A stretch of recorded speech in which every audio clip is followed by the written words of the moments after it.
लिखन के काट पैसे पाई पाई मतामू बुझाए बमौला उधारी मता तू बुझाए बमौला उधारी मता तू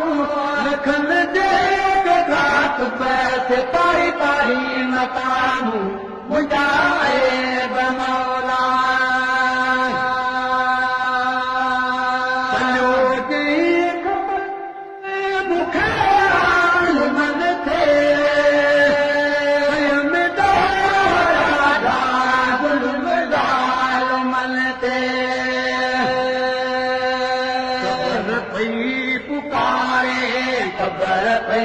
पुकारे पिरानी मता तू कबर पई पुकारे पिरानी मता तू लिखन के काट पैसे पाई पाई मतामू बुझाए बमौला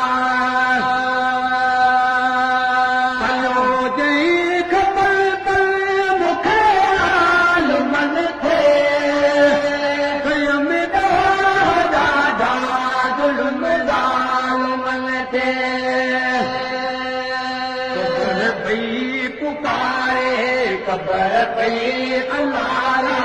कबर पई पुकारे पिरानी मता तू कबर पई पुकारे पिरानी मता तू लिखल के काट पैसे पाई पाई मतामू बुझाए बमौला उधारी मता तू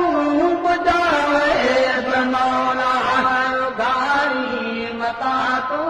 लिखल के काट पैसे पाई पाई मतामू बुझाए बमौला स्वयं थे गिलाऊं कब जी गिलार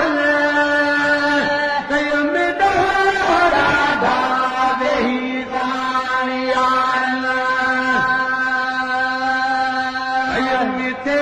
गिलाऊं कब जी गिलार स्वयं दोहरा धावे ही दानिया शैतान ताकत मुखे सारी मता तू शैतान ताकत मुखे सारी मता तू लिखल के काट पैसे पाई पाई मतामू बुझाए बमौला उधारी मता तू बुझाए बमौला उधारी मता तू लिखल के काट पैसे पाई पाई मतामू बुझाए बमौला मात तर दिए सुत सुते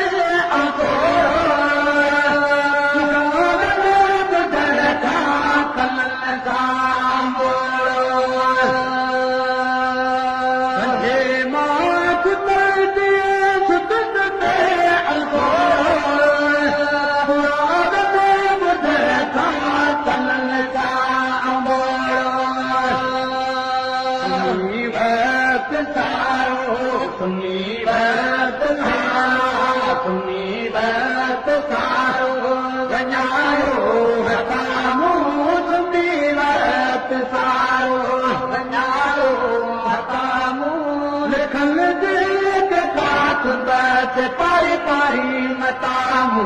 बुझाए बमौला उधारी मता तू बुझाए बमौला उधारी मता तू लिखल के काट पैसे पाई पाई मतामू बुझाए बमौला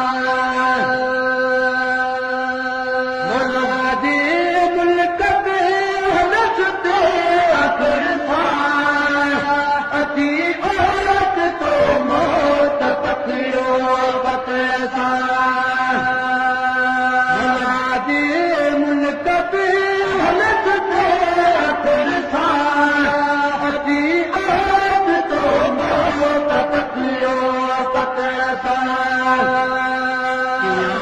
क़यामत जकारे क़यामत कनारे क़यामत जकारे मिकारी मता तूं क़यामत जकारे मिकारी मता तूं लिखल जे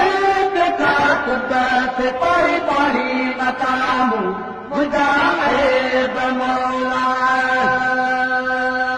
भारी मता तूं बुझाए बमौला भारी मता तूं लिखल जे कात बस पारी पारी मतामू बुझाए बमौला